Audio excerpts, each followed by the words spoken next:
All right, so here we have a blog with a list of collections, these articles over here that scale out and in at the same time. So the card scales out with the text here and everything, but at the same time, the image scales in. And that happens with each one of these cards. Now, to recreate this, let's go into our canvas over here. Here we have what I just showed you, and these are connected to the CMS over here and to this blog collection here, which has a title for the name, an image and a description, and also a category that is connected to the categories collection over here. Now let's go back to the canvas here, and let's just go ahead and hide this for now so it doesn't distract us. Toggle this down, and let's recreate this. So we also have a div here that is the display layout setting is set to grid. It has 2 columns and 56 pixels of a gap. Now, to recreate this, we're going to create a div block. This is going to be for our card. Let's just call it the same thing, card. And within that card, we will add a link block because we want to be able to link our articles to the blog posts themselves.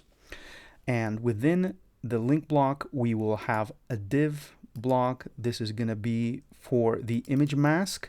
Now we need an image mask because we want our image to scale in and out within the limits, within the boundaries of that card. So that's why we're going to use this image mask. And within the image mask, we're going to have a placeholder for our images. And let's also go ahead and click the link block, because within this link block, we also want inline text. Let's use that for the categories, and a heading for the title, and also a paragraph for the description of the blog post. All right, now let's just go ahead and link all these up. So with the card, settings, source, collection, blog, right?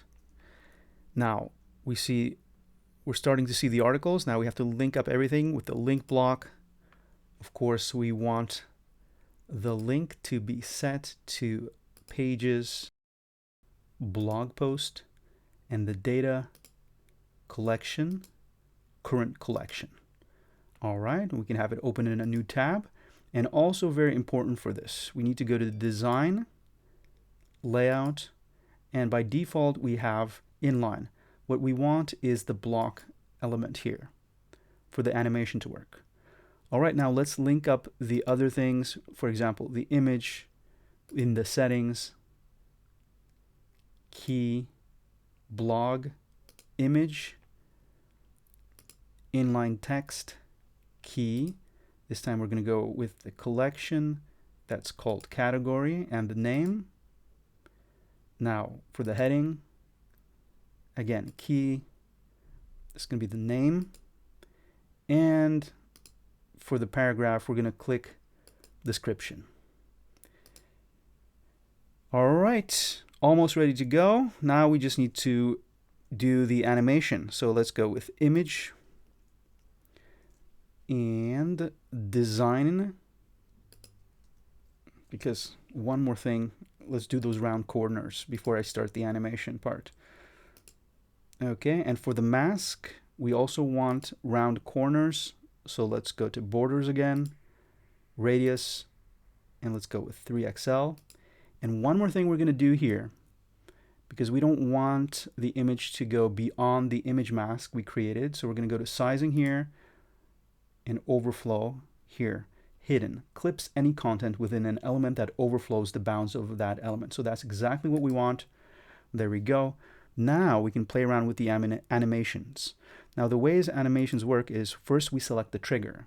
So for example, if I click link block and click animations and hit plus, for example, hover, because that's what we're going to use, hover animation. Sorry, the trigger is going to be the hover. And we have it selected here, the link block. The trigger is hovering over the link block. And now, since we're in this interface right here, we can go ahead and click other things. But the trigger is still set here. Now, if we want to get out of this and set other triggers and create other animations, well, we need to use this arrow, and then we can start creating new triggers by using this plus here, whilst the specific trigger we want is selected.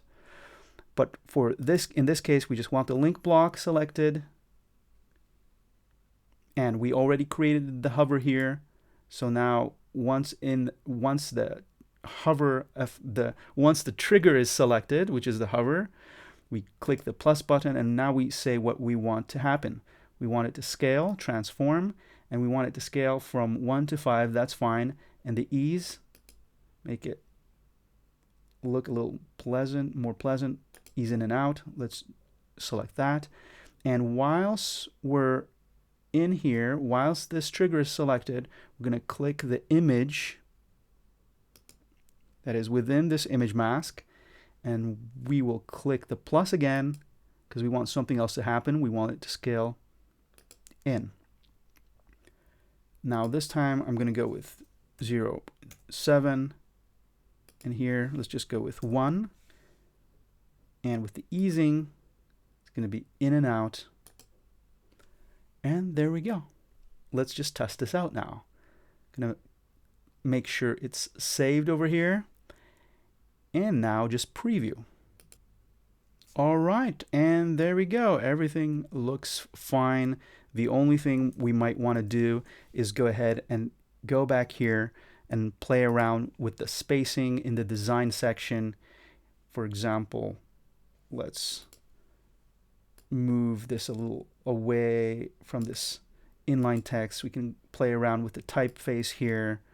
Let's go with inner, and the spacing we can go with something like wide, and more options, transform this to uppercase, and we can go ahead and just make this look a lot nicer by playing around with the design here and making it look better.